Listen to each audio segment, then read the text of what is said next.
आज मैं आपके साथ शेयर कर रही हूँ एक ऑथेंटिक साउथ इंडियन रसम पाउडर की रेसिपी, वो भी घर पर बिना प्रिजर्वेटिव्स के। और उस रसम पाउडर से बनाएंगे एक चटपटी स्वादिष्ट रसम। तो चलिए शुरू करते हैं। यहाँ पे मैं पैन चढ़ा लिया है और ऐड करेंगे 2 बड़े चम्मच जीरा, 1 बड़ा चम्मच काली मिर्च और 1 बड़ा चम्मच मेथी के दाना और 2 बड़ा चम्मच सरसों। आप काली सरसों का ही इस्तेमाल कीजिएगा, पीला वाला नहीं लीजिएगा। अब यहाँ पे इस स्टेज पर हम ऐड कर लेंगे आधा कप धनिया।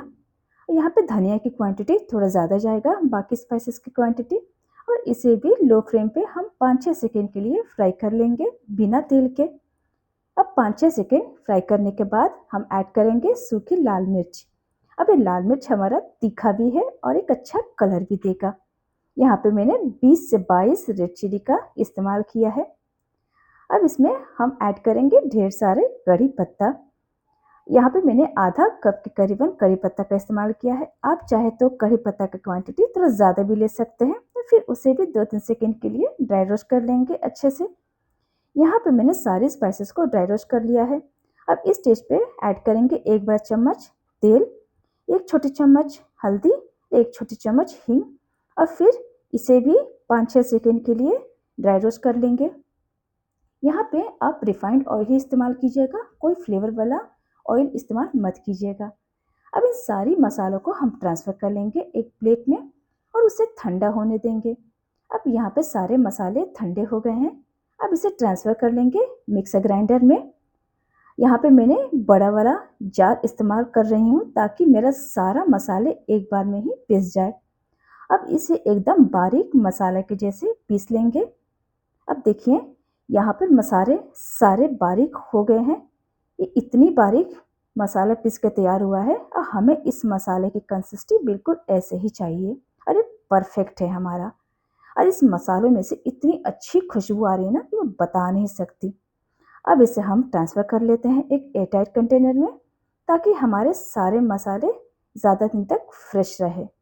तो चलिए इस रसम पाउडर से बना लेते हैं एक चटपटी रसम, वो भी एकदम साउथ इंडियन स्टाइल में।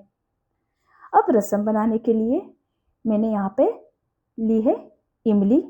ये रसम ना थोड़ी चटपटी ही अच्छी लगती है, तो इमली की क्वांटिटी थोड़ा ज़्यादा जाएगा।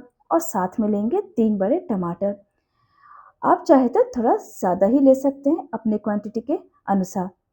अब आप जब भी टमाटर लें, आप कोशिश कीजिएगा कि आप लाल लाल और पल्पी टमाटर ही लें। इससे होगा क्या कि आपका टमाटर का कलर अच्छा जितना ही रहेगा, उतने ही रसम का कलर अच्छा बन के तैयार होगा। अब यहाँ पे हम सारे टमाटर को रफली चॉप कर लेंगे और इस इमली और कटे हुए टमाटर में ऐड कर लेंगे पानी और इसे हाथों से मसलते हुए सारी पल्प को अलग कर लेंगे। ये सच में रसम बनाने में जितनी सिंपल है उतनी ही टैंगी और चटपटी बनती है। अब यहाँ पे हम ले लेंगे दूसरा बर्तन और उस पर रख लेंगे स्ट्रेनर। अब इन सारे पल्प को निचोड़ते हुए हम अलग कर लेंगे। और इस प्रोसीजर को आपको कम से कम 2 से 3 बार करना है।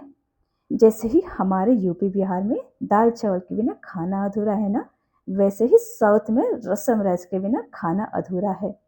और ये रसम राइस ना साउथ के हर शादियों का जान है और मेन मेनू है। अब यहाँ पे मैंने सारी पल्प को अच्छे से निचोड़ लिया है और छिलके को हम डिस्कार्ड कर देंगे यानी फेंक देंगे।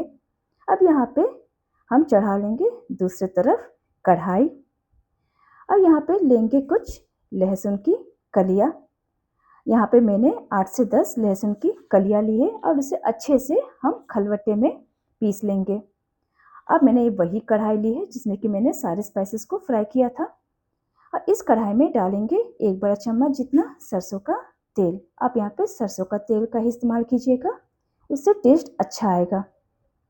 और जैसे ही तेल गर्म हो जाए, ऐड करेंगे आधी छोटी चम्मच राई, आधी छोटी चम्मच जीरा और 2 से 3 सूखी लाल मिर्च और कुछ कड़ी पत्ता।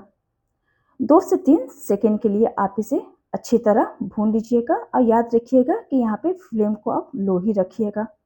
अब उसमें हम ऐड कर लेंगे कुटी हुई लहसुन, उसे भी हम 2-3 सेकेंड के लिए भून लेंगे। फिर उसमें हम ऐड करेंगे रफली चॉप्ड टमाटर।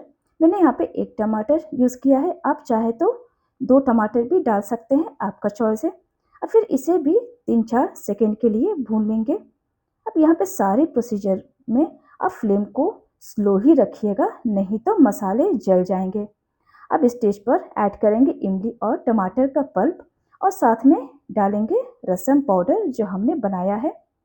यहाँ पे मैंने 1 बड़ा चम्मच जितना रसम पाउडर डाला है और इतना काफ़ी है और इसे अच्छे से मिला लेना है और ऐड कीजिए स्वादानुसार नमक। और फिर इस स्टेज पे हम ऐड कर लेंगे बारीक कटी हुई धनिया के पत्ते, इसे भी ऐड कर लेंगे और 7 से 8 मिनट तक इसे अच्छे से बॉईल कर लेंगे ताकि सारी फ्लेवर एक दूसरे के साथ मिलजुल जाए। बस तैयार है हमारा सिंपल टैंगी चटपटी फ्लेवरफुल रसम। अब इस रसम को आप चाहे तो सूप की तरह भी एंजॉय कर सकते हैं। अगर आपको मेरी ये टैंगी चटपटी और फ्लेवरफुल ट्रेडिशनल साउथ की रसम पाउडर और उससे बनी साउथ की रेसिपी अच्छी लगी हो तो प्लीज़ लाइक कर दीजिएगा और मेरे चैनल को सब्सक्राइब कर दीजिएगा। तो मिलते हैं अगले स्वाद के साथ, तब तक के लिए बाय बाय।